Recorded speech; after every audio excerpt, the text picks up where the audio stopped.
This talk is about comic books and American society, and how, as American society changes, the comic books produced by that society change to reflect that.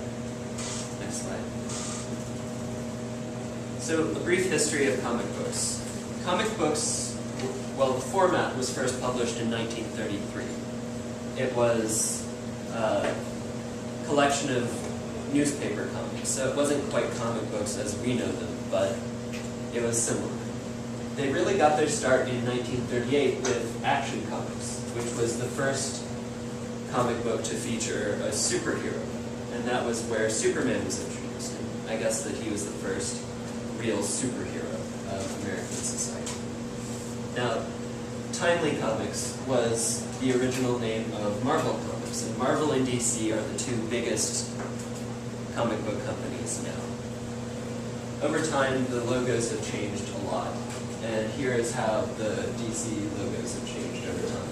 This is what they were originally, and this is what they are now, and these are in between those two. Next slide, please.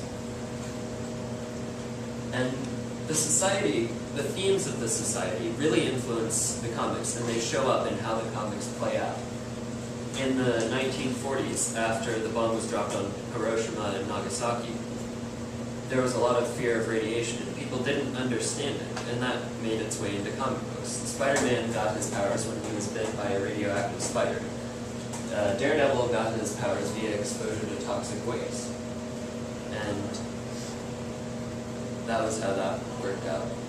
And in the Cold War era and other, well, all eras, there's this fear in America of minorities and immigrants and people that are just different from we are. And that shows up in the X-Men comics. All of the people that don't have superpowers view the mutants and superheroes as terrifying, and they think that they're abominations, and that shows up in the comics. Another thing that that showed up was the wartime sentiment. In the 1940s and, just the 1940s, the war effort of World War II, fighting the Germans, was really big. So Captain America was introduced, and here he is punching Hitler, trying to get people to enlist in the U.S. Army. So go on. They've changed to reflect this society. They include current events, and as you saw in the last slide, they include a lot of the themes of the society, but they also include very specific ideas.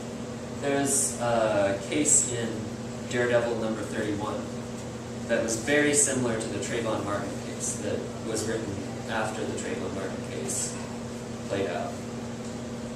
So they've also changed their target audience. Originally, the target audience was adults who are of military recruiting age, but now the target audience is younger. So superheroes have the same problems that you and I face. They have to deal with bullies, and they have to deal with not getting the girl or boy that they want to woo. So next slide, please.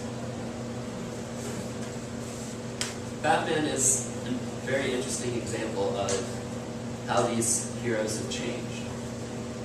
Originally, Batman, this was his logo, and all of these are the logos that have been his in between all of these, coming up to the most recent Dark Knight. And at some points, Batman used to carry a gun, and now I tell people that, and people say, what? Batman doesn't carry a gun. And it's a really big part of who his character is. But that's what our society has become since Batman was introduced. And in this comic, Batman kills a vampire using a gun with a silver bullet to the heart. Next slide. And now we relate to comic books because comic books give us an ideal of what we can be. Like this kid wants to be Superman because Superman is the epitome of everything that's good. He's honorable and he wants to do good, and we want to be like that. So superheroes give us a good path that we can take and role models. And we also identify with them because they have the same problems that we do.